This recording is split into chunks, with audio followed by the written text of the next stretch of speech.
Selamat sore, perkenalkan nama saya Sonia Natalia Taek, MPM 33230037. Di sini saya akan menjelaskan sejarah perkembangan kurikulum yang ada di Indonesia, dimulai sejak Indonesia merdeka hingga kurikulum terbaru yaitu kurikulum belajar. Sejarah perkembangan kurikulum di Indonesia telah mengalami berbagai fase yang mencerminkan perubahan sosial dan politik negara, yaitu 1. Ajaran di tahun 1947. Kurikulum ini dibuat tepat setelah 2 tahun peristiwa proklamasi kemerdekaan. Yang kedua, pelajaran terurai di tahun 1952. Pemerintah melakukan penyempurnaan terhadap kurikulum 1947 di tahun 1952. Yang ketiga, pendidikan di tahun 1964.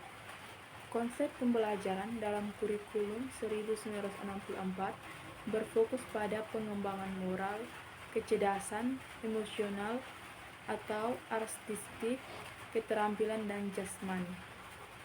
Yang keempat, kurikulum di tahun 1968. Kurikulum ini memiliki ciri-ciri materi dari jenjang pendidikan rendah, memiliki korelasi dengan jenjang pendidikan selanjutnya. Yang kelima, kurikulum di tahun 1975. Kurikulum ini mulai digunakan setelah program rencana pembangunan 5 tahun atau Repelita tahap pertama di masa pemerintahan Orde Baru. Kurikulum ke-6 di tahun 1984 terjadi lagi perubahan kurikulum di Indonesia karena kurikulum sebelumnya dianggap lambat dalam merespon kemajuan di kalangan masyarakat. Kurikulum yang ke-7, kurikulum di tahun 1994 dan suplemen kurikulum 1999. Kedua kurikulum ini dibuat dari hasil kombinasi kurikulum 1975 dan kurikulum 1984. Yang ke-8, kurikulum berbasis kompetensi atau KBK 2024. Setelah 10 tahun, kurikulum ini digantikan oleh KBK di tahun 2004.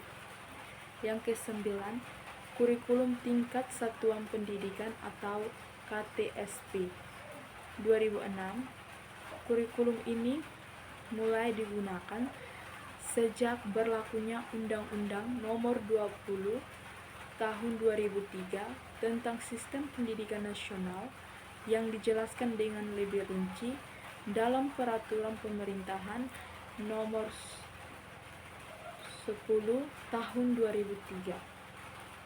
Yang ke-10, kurikulum 2013 atau K13. Kurikulum 2013 merupakan kurikulum yang diterapkan pemerintah menggantikan KTSP 2006. Kurikulum ini menekankan pada pembelajaran berbasis kompetensi dan pendekatan saintifik. Kurikulum yang ke-11, kurikulum merdeka. Kurikulum merdeka diperkenalkan oleh Kemendikbudristek pada bulan Februari 2022 sebagai langkah untuk mengatasi krisis pembelajaran atau learning crisis yang mencakup lama. Di sini disimpulkan bahwa sejak Indonesia merdeka, kurikulum pendidikan mengalami sejumlah evolusi yang mencerminkan upaya pemerintah untuk menyesuaikan dengan kebutuhan dan nilai masyarakat. Sekian dan terima kasih.